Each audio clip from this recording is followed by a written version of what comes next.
What to do with competition. So let me introduce you to my world here in Southern California. Auto detailing is saturated. It is a saturated market, but with that, do not be discouraged. I don't know what part of the world you are viewing this, but think about how many people own cars. California, and Southern California specifically, is car capital of the world. There's more cars here per capita than anywhere else in the world last time I checked. Everyone virtually over the age of 16 owns at least one car. So you look at that audience as massive, but that doesn't mean everyone's going to use detailing services. Here in Southern California, because it's such a massive market and we have a healthy disposable income, we've got a little money to spare or to spend on car detailing services. Hence, an oversaturated market. What I mean by that is I can show up to a parking lot, and if you're looking behind me, you'll see I'm working alongside another detailer. I can be in a parking lot and literally have 3 or 4 other detailers all within a business parking lot. It is not uncommon in my area.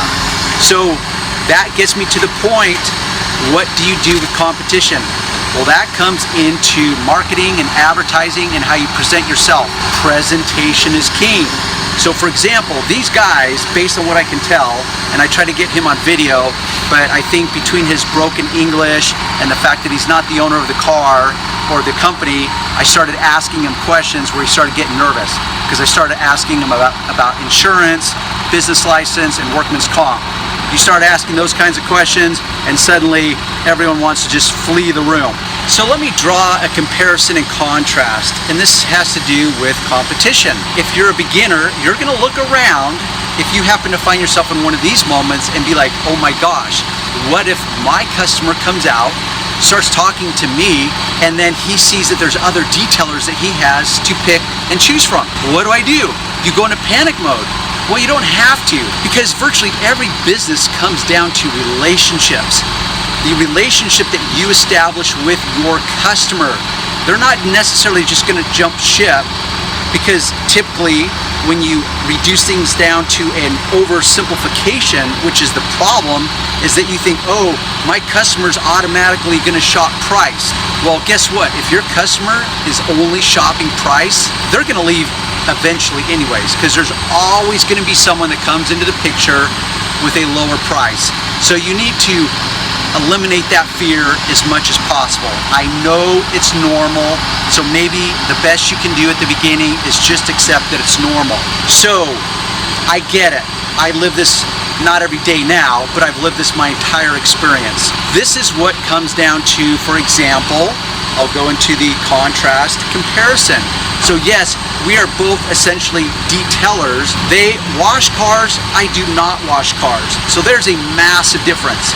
And now you may be saying, well, how do you detail a car if you don't wash it? Well, that's a whole different video. So there's a difference there. I don't do any washing, I do detailing only. And I know every one of you that's watching this, if you're not already there, you likely want to get there. This is where you have to separate yourself and accept, hey, this is friendly competition. And how do you separate yourself from the friendly competition? Well, this is where marketing, advertising, presentation, communication skills, all those things I talk about in my videos come in. So another sharp contrast. These guys, looks like they have lined up about anywhere from 8 to 10 cars that they're gonna work through and wash. We showed up and worked on one truck, this truck. So what is the difference between our customer and all of those customers, that service, and our service? So for example, this is where detailing comes in, communication comes in, presentation comes in. How do you elevate yourself above the competition so that the competition no longer actually represents competition to you? Here we have this truck.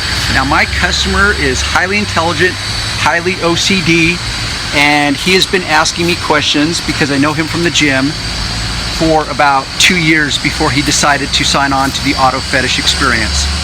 He bought this truck and no one else has touched it other than himself and us. Now this is the kind of guy that goes through and he will dissect every nuance of the truck. And because I have a trained eye, I can actually dissect the truck even further. For example, When he first came out, he said, "Hey Darren, is there anything you can do about the cowling right there at the windshield?" Which we already do anyways, and essentially that was just repeating what we've already talked about, because we treat all the back black trim, the side mirrors, the cowling, the running boards, and then there's a back plastic cap on the back bumper. So he's going through all that, and I say, no big deal, no big deal, no big deal. He's very critical. So I then show him, like around these seams, dirt starts collecting in there that he does not get. While he has a very critical eye, it still has room to be developed. And this is where I show him. And in my ability to show him the dirt that builds up around here, which we have already taken care of, that builds trust with us or between us, because now I'm showing him stuff that he values and finds important. His eye just wasn't developed enough to see it. So you go behind these door handles, and I am showing him this behind the door handles, how dirt will collect in there, and most people will leave that alone and just leave it as is. So this is how I present myself, and I distinguish myself from the competition. And once again, sorry for the background noise. Now let's take a look at the front end. He, at one time, before we even touched it for the very first time, he pointed out the water spots that were sitting on this grill, which we take care of automatically. But once again, this is where I'm starting to assess how critical his eye is. So when you view a grill from up here, you're going to see stuff that's unique from this perspective, versus down here where suddenly now you can see up underneath and inside these grates here. Take this bumper for example. You've got the cap here, but how far do you go in there as far as detailing? How about the license plate frame? This would be the obvious, but I've seen endless guys totally miss the license plate or the license plate frame. Never mind underneath here of this front chin spoiler. That needs to be treated as well. So this is the difference, and this is the sharp contrast. I don't know what, at the end of the day, those guys are gonna make per hour. Probably not that much.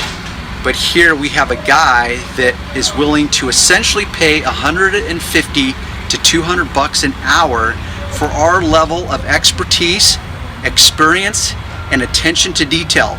So it's not just about nailing the details, it's the whole experience. Communication skills. The point is how can you communicate with someone if you're limited on your ability to speak the very language in which your customer speaks?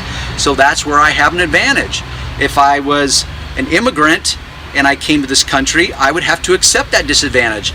But those are all skills that I call the intangibles that will set you apart with your competition. So in the event something like this happens to you, that's where you apply some introspection and say, wait a minute, what separates me from them? How can I separate myself, deliver the full package, therefore charge more, and hopefully make more?